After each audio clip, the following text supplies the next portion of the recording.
सरेआम जो है मेरा घर तोड़ा गया, गंदी गंदी गालियां मुझे दी गई। ये देश बड़े ही बलिदान देकर देश बना है। कुछ मूर्खों के इकट्ठे हो जाने से ये देश के टुकड़े नहीं हो सकते। एक हैं तो नेक हैं, बटेंगे तो कटेंगे।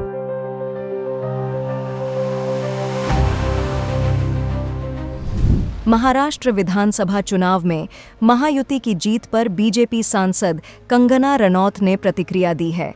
उन्होंने कहा, हमारी पार्टी के लिए यह एक ऐतिहासिक जीत है।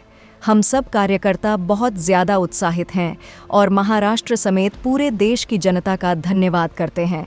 हमारी पार्टी की जो विचारधारा है, हमारे पास नेतृत्व के लिए एक से बढ़कर एक लोग हैं। साथ ही कंगना ने राहुल गांधी पर निशाना साधते हुए कहा, उनको भी जनता से एक मजबूत जवाब मिला है कि ये देश बड़े बलिदानों से बना है। कुछ मूर्खों के इकट्ठे हो जाने से देश के टुकड़े नहीं हो सकते और हम होने भी नहीं देंगे। तो हमारी सारी पार्टी के लिए ही ये एक ऐतिहासिक जीत है और जाहिर सी बात है, हम सब कार्यकर्ता बहुत ही ज़्यादा उत्साहित हैं। बहुत इस चीज़ को लेकर धन्यवादी हैं पूरे महाराष्ट्र की जनता के, पूरे भारत की जनता के, टू बी ऑनेस्ट। ये तो खैर अब हमारी जो पार्टी है उनका ये बनता है, इट्स देयर प्रोगेटिव।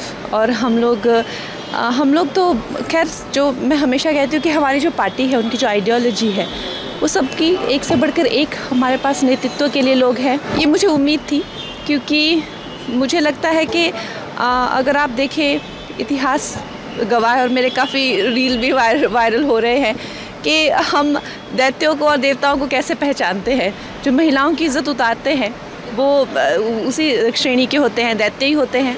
और जो महिलाओं को सम्मान देते हैं, आज हमें अगर महिलाओं को 33% रिजर्वेशन चाहे दिया हो, चाहे टॉयलेट्स दिए हो, चाहे अनाज दिया हो, चाहे गैस सिलेंडर्स दिया हो, तो उससे पता चलता है कि कौन देवता हैं और कौन दैत्य हैं। तो दैत्यों का वही हुआ जो होता है हमेशा, उनकी हार हुई। और आप देख लीजिए, महाभारत में तो एक ही क्लैन था, एक ही भाई थे, सब एक ही परिवार था, लेकिन फिर भी फ़र्क कितना था। जो महिलाओं का अपमान करते हैं उनको जो है इस तरह से सरेआम जो है मेरा घर तोड़ा गया, गंदी गंदी गालियाँ मुझे दी गई, तो मुझे लगता है कि कहीं ना कहीं बुद्धि भ्रष्ट हो गई थी, वो दिख ही रहा था। उनको भी एक पब्लिक से काफ़ी एक मजबूत जवाब मिला है कि किस तरह से ये देश जो है, ये देश बड़े ही बलिदान देकर देश बना है।